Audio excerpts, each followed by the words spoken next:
Bismillah, Assalamualaikum warahmatullahi wabarakatuh. Apa kabar anak ibu semuanya? Alhamdulillah, insya Allah kita semua senantiasa berada di dalam lindungan Allah Azza wa Jalla. Alhamdulillah, pada kesempatan kali ini kita akan melanjutkan pembelajaran kita masih di tema 3, subtema 3, yaitu mengenai perubahan wujud benda. Namun kali ini kita akan masuk ke muatan kita yang terakhir di tema 3, subtema 3. Muatan apakah itu? Ya, muatan itu adalah PPKN dan SBDP. Nah, untuk memudahkan pembelajaran kita hari ini, diberikan keberkahan, kelancaran, serta diridhoi oleh Allah, mari kita membiasakan diri kita untuk memulai segala sesuatu dengan berdoa, mengharap semuanya kepada Allah, Sang Pemilik ilmu pengetahuan. Bismillahirrahmanirrahim. Rabbi zidni ilman warzuqni fahman.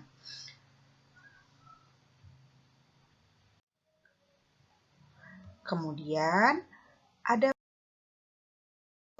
tujuan dari pembelajaran kita hari ini untuk muatan PPKN. Tujuan yang pertama, diharapkan setelah anak ibu mempelajari ini atau mendengarkan penjelasan materi yang ibu berikan, anak ibu diharapkan mengetahui keberagaman peran yang ada di sekolah, serta anak ibu juga mampu bekerja sama dalam berbagai peran yang ada di sekolah.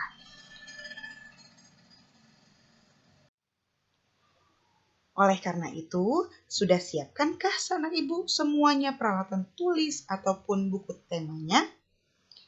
Ya, semua itu merupakan sarana pendukung untuk anak ibu memperoleh ilmu secara maksimal. Baiklah anak ibu, langsung saja kita masuk ke pembelajaran kita yang pertama ya. Yaitu kita akan masuk ke peran di sekolah. Sekolah itu merupakan bagian dari sarana umum, yaitu sarana pendidikan dari masyarakat. Sekolah-sekolah merupakan tempat belajar dan mengajar. Banyak orang yang datang ke sekolah untuk menuntut ilmu. Jadi, sekolah itu merupakan tempat milik bersama. Oleh karena itu, kita harus menjaga keberadaannya.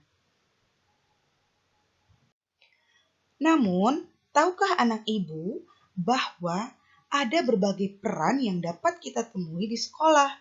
Selain peran-peran yang anak ibu sudah ketahui, yaitu peran sebagai siswa, juga sebagai guru, lalu ada kepala sekolah, petugas perpustakaan, juga penjaga kebersihan.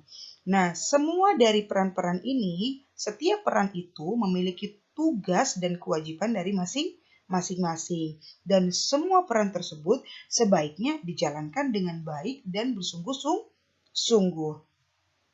Perbedaan peran yang ada di sekolah itu digunakan untuk saling melengkapi. Dengan demikian, kegiatan belajar dan mengajar di sekolah dapat berjalan dengan lancar. Nah, tahukah anak ibu, setiap peran memiliki tugas masing-masing. Nah, sebagai siswa, tugas anak ibu adalah belajar dengan baik dan menaati semua peraturan dari sekolah. Nah, kemudian kalau contoh tugas dari seorang guru adalah mengajar dan mendidik siswa. Sementara tugas dari kepala sekolah itu memimpin dan mengawasi semua kegiatan di sekolah. Lalu, bagaimana dengan tugas-tugas petugas keperpustakaan ataupun tugas penjaga kebersihan? Sama juga, mereka harus menjalankan peran-perannya dengan penuh tanggung jawab agar berlangsung kemaslahatan yang diinginkan di sekolah. Lalu, bagaimana peran anak ibu di sekolah ketika melaksanakan belajar dan melaksanakan tugas-tugas yang diberikan oleh guru? Nah, anak ibu harus melaksanakan peran itu dengan penuh tanggung jawab. Nah, saat mengerjakan tugas kelompok, setiap anggota kelompok memiliki peran. Nah, pembagian peran yang telah dilakukan itu adalah menentukan tugas dari masing-masing.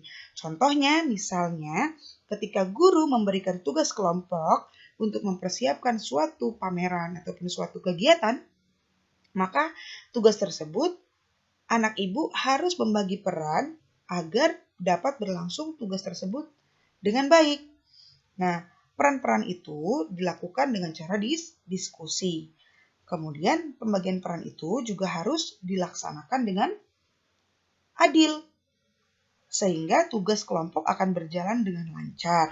Jika semua peran melaksanakan tugas dengan baik, maka pembagian peran tadi membuat kegiatan menjadi lebih cepat selesai. Ya, Nak ya, itu adalah salah satu manfaat dari pembagian peran yang dilakukan dengan adil dan melaksanakan peran itu dengan penuh tanggung jawab dalam suatu pekerjaan diskusi kelompok.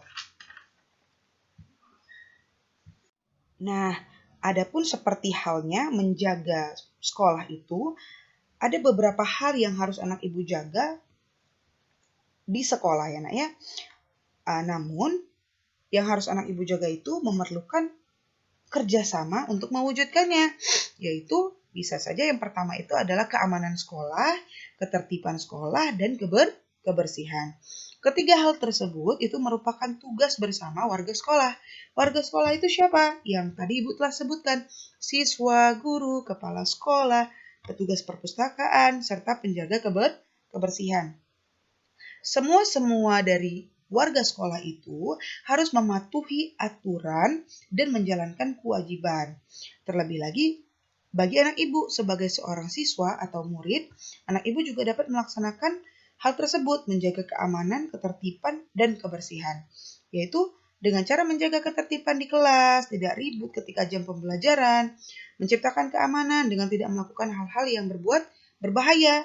Kemudian anak ibu juga dapat menjaga kebersihan dengan tidak membuang sampah sembarangan. Atau dengan cara anak ibu bagaimana? Jangan membiarkan bangku-bangku berantakan atau kotor yang ada di kelas. Kemudian anak ibu juga bisa membersihkan lingkungan sekolah itu secara bersama-sama. Lalu anak ibu juga dapat menyiram tanaman-tanaman yang ada di sekolah, serta anak ibu melaksanakan piket kelas secara teratur dan penuh tanggung jawab. Bila hal itu dilakukan, tentu saja semua orang akan betah dan nyaman yang berada di sekolah. Kalau sekolah kita nyaman dan betah, siapakah orang yang paling nyaman? Tentu adalah semua warga sekolah. Karena kita bagian dari warga sekolah, maka kita harus menjalankan peran kita di sekolah dengan sebaik mungkin untuk memperoleh kenyamanan di sekolah. Sudah mengerti anak ibu? Alhamdulillah anak ibu sudah paham ya. Kalau begitu, ibu akan langsung masuk ke muatan kita yang berikutnya. Itu adalah SBDP. Apa sih tujuan pembelajaran kita kali ini? Nah, tujuan pembelajaran kita kali ini di muatan SBDP itu diharapkan anak ibu dapat mengetahui unsur-unsur dari seni rupa, serta anak ibu mengetahui karya dekoratif yang berhubungan dengan seni rupa. Baiklah, langsung saja Ibu mulai pembelajaran kita di muatan SBDP, yaitu seni rupa. Apa sih seni rupa itu, Bu? Ternyata seni rupa itu adalah cabang dari seni yang membuat objek yang dapat dinikmati terutama melalui bentuknya. Biasanya anak ibu sering ya melihat karya seni rupa ini karena bisa dilihat secara langsung menggunakan indera penglihatan. Dan contoh dari karya seni rupa ini adalah lukisan seperti yang anak ibu bisa lihat pada video yang telah ibu tampilkan.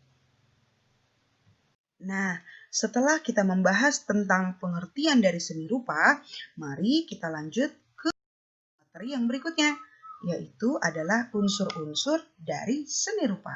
Ternyata seni rupa itu memiliki berbagai macam unsur ya Nak ya.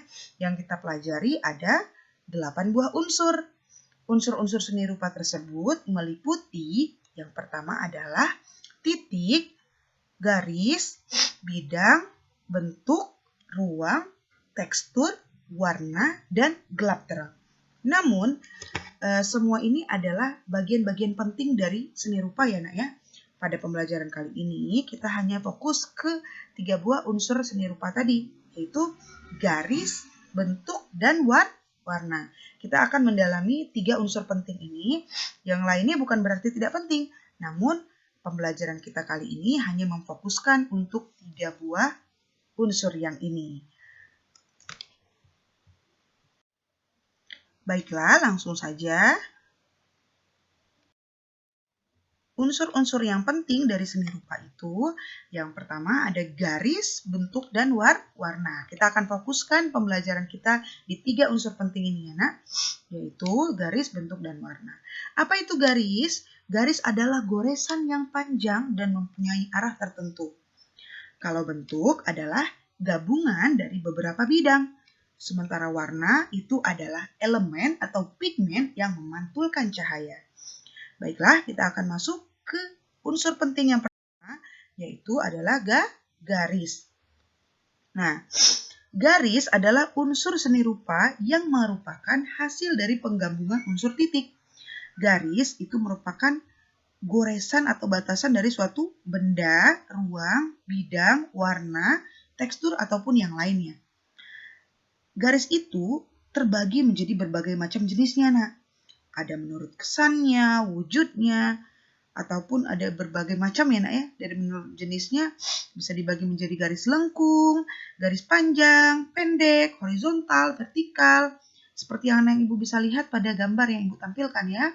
Di situ juga ada garis yang diagonal, berombak, putus-putus, patah-patah, spiral, dan lainnya. Lalu, kesan garis yang dapat ditimbulkan adalah dengan variasi jenis-jenis garis yang digunakan, serta kebudayaan yang ada saat simbol tersebut digunakan. Nah, garis berdasarkan wujudnya itu ada garis yang nyata dan garis yang semu. Nah, garis nyata itu merupakan garis yang dihasilkan dari coretan, sedangkan garis semu adalah garis yang hanya memiliki perbedaan warna terhadap dua buah benda ataupun lebih. Nah, ibu bisa lihat macam-macam garis yang ibu telah tampilkan pada gambar. Ada garis mendatar, tegak, miring, lengkung, silang, sejajar, spiral, zigzag, dan yang lainnya. Nah, lalu ada penekanan-penekanan ya nak pada gambar garis. Yang seperti ibu tampilkan itu, garis tebal, tipis, putus-putus, strip, dan yang lain sebagainya. Ini semua merupakan unsur yang membuat gambar dari karya dekoratif seni rupa itu menjadi sangat bagus. Pahamkah anak ibu tentang macam-macam garis? Alhamdulillah. Baiklah, kita akan masuk ke unsur yang berikutnya. Itu adalah unsur macam-macam dari bentuk ya. Nah, bentuk adalah unsur dari seni rupa yang berbentuk dari gabungan berbagai bidang. Nah, bentuk itu terdiri dari 2, yaitu ada bangun yang plastik atau bangun yang bentuknya seperti bulat, persegi, ornamental, tidak teratur, dan lainnya. Sedangkan bentuk plastis adalah bentuk yang tujuannya itu memiliki bentuk tertentu ya nak ya, seperti ada manfaatnya, contohnya bentuk tempat tidur atau kursi atau apa gitu. Nah, jadi bentuk itu ada 2 macam. Bentuk yang sudah memiliki tujuan seperti tadi, atau bentuk yang hanya merupakan bangun datar seperti yang anak ibu lihat. Ada persegi, ada lingkaran, segitiga, ada yang teratur dan ada yang tidak teratur. Nah, semua macam-macam bentuk ini merupakan bagian yang mendukung untuk memperindah karya seni rupa dekoratif. Sudah pahamkah anak ibu sampai di sini? Alhamdulillah. Kalau begitu, kita akan masuk ke unsur yang terakhir.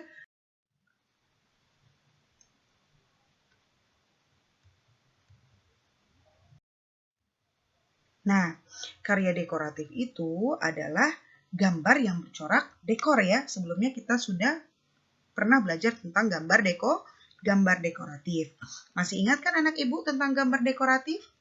Ya, gambar dekoratif itu adalah gambar yang bercorak dekor atau gambar yang biasanya digunakan untuk menghias. Gambar dekoratif ini seringkali merupakan bentuk dari tumbuhan, hewan, dan manusia yang digaya-gayakan agar lebih indah. Nah, gambar dekoratif ini biasanya terdapat pada kartu undangan, kartu lebaran, hiasan, atau bordiran sulaman, piring hias, atau berbagai macam kartu ucapan, atau bahkan bingkai gambar dinding pun merupakan bagian dari karya dekoratif. Lalu, seperti yang ibu tampilkan pada gambar ini merupakan salah satu contoh dari karya jenis dekoratif ya nak ya. Ya, dia di sini mengambil unsur-unsur garis ya, Nak ya. Jadi biasanya gambar dekoratif itu dibuat dengan memadukan dan menggabungkan beberapa unsur-unsur dari karya seni rupa yang telah kita pelajari tadi. Nah, biasanya titik, garis, bidang, dan warna dipadu-padankan agar menghasilkan karya dekoratif yang sangat menarik. Nah, karya dekoratif itu bergantung dari si pemilik atau si pembuat atau senimannya. Jadi dia harus buat sesuai dengan keinginan dia. Karena seni itu sifatnya adalah pribadi, sehingga tidak dapat dipaksakan. Jadi setiap anak ibu itu memiliki kesukaan yang tertentu untuk membuat karya dekoratif.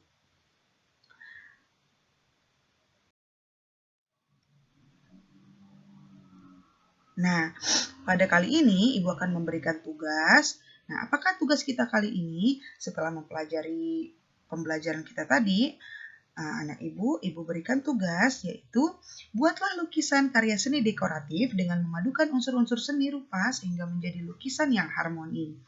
Maksudnya, anak Ibu silahkan buat lukisan. Nah, lukisan itu boleh apa saja karena lukisan karya dekoratif itu biasanya terdiri dari tumbuhan, hewan, ataupun makhluk hidup yang lainnya ya, Nak. Nah, itu salah beberapa contoh yang Ibu tampilkan. Tapi bukan buat seperti itu ya, tapi buat seperti yang anak Ibu mau, yaitu dengan memadukan garis-garis yang telah dipelajari serta mengkombinasikan dengan warna ataupun bentuk yang sesuai sehingga menjadi gambar-gambar yang indah atau lukisan karya dekoratif yang menarik. Silakan anak Ibu buat di buku gambarnya ataupun di kertas HPS, dibuat sebaik mungkin dan seindah mungkin, kemudian fotokan ke Bu Mary dan kirim melalui Wapri atau WA Japri Ibu Mary ya, Nak ya. Alhamdulillah pembelajaran kita selesai sampai di sini. Barakallahu fikunna. Ibu berharap bermanfaat apa yang telah Ibu jelaskan. Ibu tutup pembelajaran kita kali ini. Assalamualaikum warahmatullahi wabarakatuh.